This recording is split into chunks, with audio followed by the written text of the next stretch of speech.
السلام عليكم ورحمة الله وبركاته. إخوان المتابعين، عندنا واحد السيتروين سي 5 نوفو. عندنا فيها مشكل ديال التقرقيب.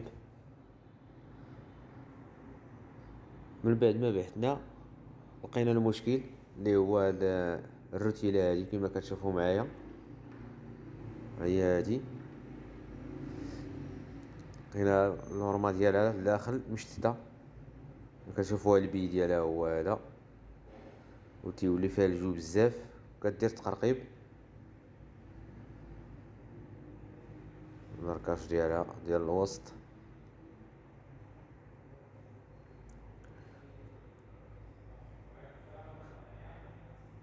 قبل ما نبداو ما تنساوش تشتركوا معنا في القناة، ضغطوا على جيم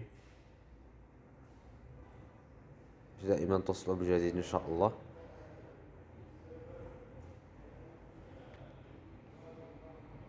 كما كتشوفوا هذه هي السي 5، هي هذه.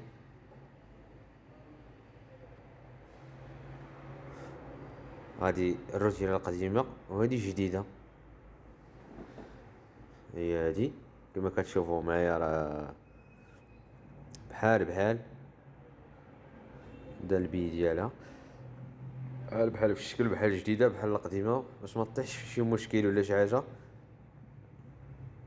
هما كيتشابهوا فيهم ثلاثة تقاب ديال البولونات بحال. هذه هي جديدة، شتي لها ريدويل ديالها، اللورمة مزيانة، ها البلاصة فين كتركب.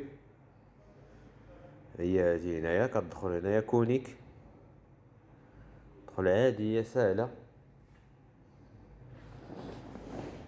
ماشي شي حاجة اللي صعيبة.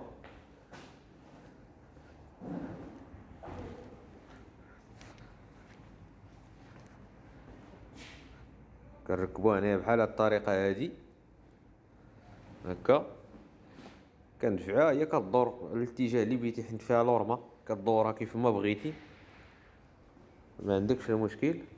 ها هي بلاصتها في بلاصتها. باغا ندير لها البولونات ديالها ثلاثة، هادي نركبوها في بلاصتهم. هي راه كدور عادية.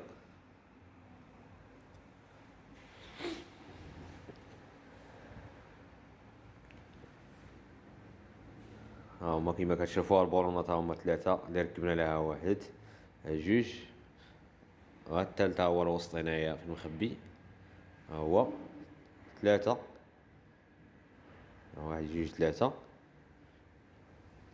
غادي نديرو هاد البولون هذا حتى هو نركبوه ديال التريونغل، غادي نركبوه في بلاصتو. ها هو ركبناه كيما كتشوفوا معايا، ركبنا الشاط ديالنا ديال الديريكسيون حتى هي. ودابا غادي نديرو هاد القصديره ديال الديسك، غادي نركبوها حتى هي في بلاصتها. خليكم معنا، يا راه ساهله، كيشدوها ثلاثه ديال البيسات، ها واحد ها هو هنايا، ثلاثه البولونات. كاين كرو هنايا من الفوق، ها هو، وكاين بولون اخر من هنايا، جوج بولونات وكرو ديال ستة، ساهلين. دابا غادي نركبو الديسك ديالنا، هو تري ديال الفران. الديسك هو ركبناه، التري هو تنزيرو ليه البولونات ديالو بجوج.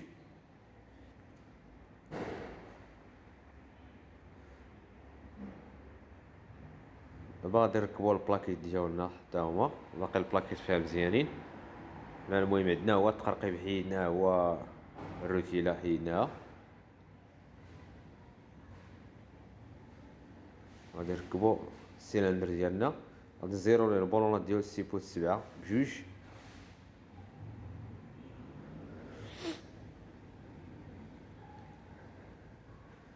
وما تنساوش هاد الفران هذا، ها هو، باش ما يبقاش السيلندر فيه الجو تيقرقب. وبكا كنكونو سالينا المونتاج ديالنا ديال الروتيلة. كنتمنى هاد الفيديو يعجبكم، ما تنساوش تشتركوا في القناة، تفعلوا زر الجرس، ضغطوا على جيم باش دائما توصلوا بالجديد ان شاء الله باذن الله. والسلام عليكم ورحمة الله وبركاته.